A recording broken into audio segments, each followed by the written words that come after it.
So what would my dream tripod look like? Well, first of all, it's gotta be fast. Faster than my bike, faster than my drone. I want it to be the world's fastest tripod to set up ever. Fluid head is a must for smooth cinematic shots, but no two shoots are ever the same, so we need ultimate versatility, and of course, it's gotta be adventure ready. So let's get to work. Speed starts with the clutch. Squeeze the lever and let gravity take the wheel. Release the clutch and it locks in faster than you could say potato jet. And after setting up the legs, you still have to level out the head with a bowl, right? But if the clutch is smooth and precise, why don't we just use that to level out the head? That would mean we'd be able to drop the legs, level out the head, and be ready to shoot while everyone else is still on that first leg.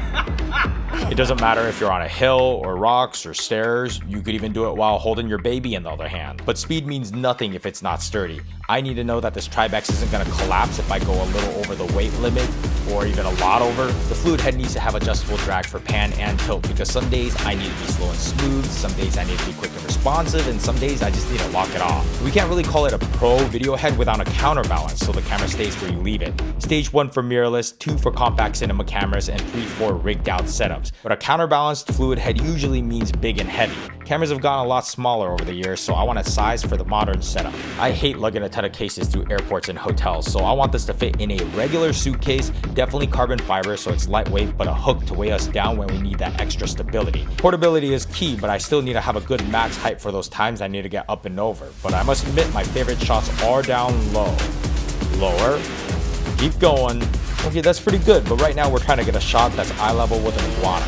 The clutch lever can lock straight out for comfort or at an angle to stay in tight with the legs. It can also be disengaged so it doubles as a handle, but the perfect shot never waits around for you, so the clutch needs to always be on call. And of course, a storage mode before going into the bag. Now, one downside to smaller cameras is that I'm constantly running out of space to rig accessories. Why don't we just mount straight onto the tripod? Some quarter 20s with slots for anti-twist pins so I don't have to worry about my monitor swinging off. A mount on the legs that's stationary, and also one on each side of the head that'll track with the camera so I can double dip with a vertical angle for socials or even a slow-mo B-cam. And why not slap a BTS camera on there while we're at it? As a YouTuber, I like having it hold some notes so I don't ramble in circles. Now, most of us already have standard Manfrotto base plates, so I want to load that in from the top, but it feels like there's DJI RS gimbals at almost every shoot now, so we definitely want compatibility with those RS plates too. And I'll admit it, I've left the toolset behind before, so a built-in flat head with a 4mm Allen could end up saving me, and a place to stash those spare screws because I've definitely never lost those before.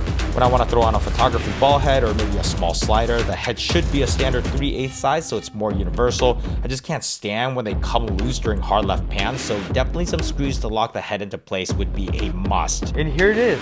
This is officially off of our very first batch of manufacturing. I think we're calling this like maybe the first edition or the origin series or founders, but basically orange handle. Orange handle basically means you're kind of like the first ones to try this new whole technology really inside of a tripod. I mean, hydraulic technology has been in bikes forever, but like in a tripod, yeah. It started off here. This is like the first proof of concept, right? Legs are flopping all over the place and doesn't always work. Here, yeah, hey, but this was like a great proof of concept because it's like, oh, look, it actually works. You squeeze the thing and look, all the legs come out most of the time. But this now, always. You squeeze this thing, legs are always coming down. But basically, SmallRig and I finally feel like this is like, all right, this is ready to go out and start doing shoots. And then based on feedback that you can submit if you have one of the orange handles to tribex@smallrig.com,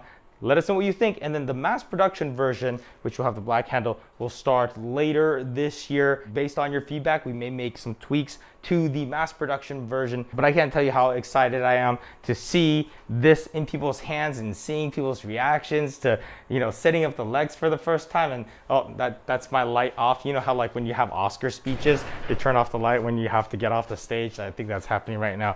Actually, no, it's an automated garage, so we have to like open and close the garage to have the light turn on. But thanks everybody to your continued support and to SmallRig for making dreams come true. I'll throw some links and info and updates down there in the description. That's the end of this video. Thank you for watching and see you later.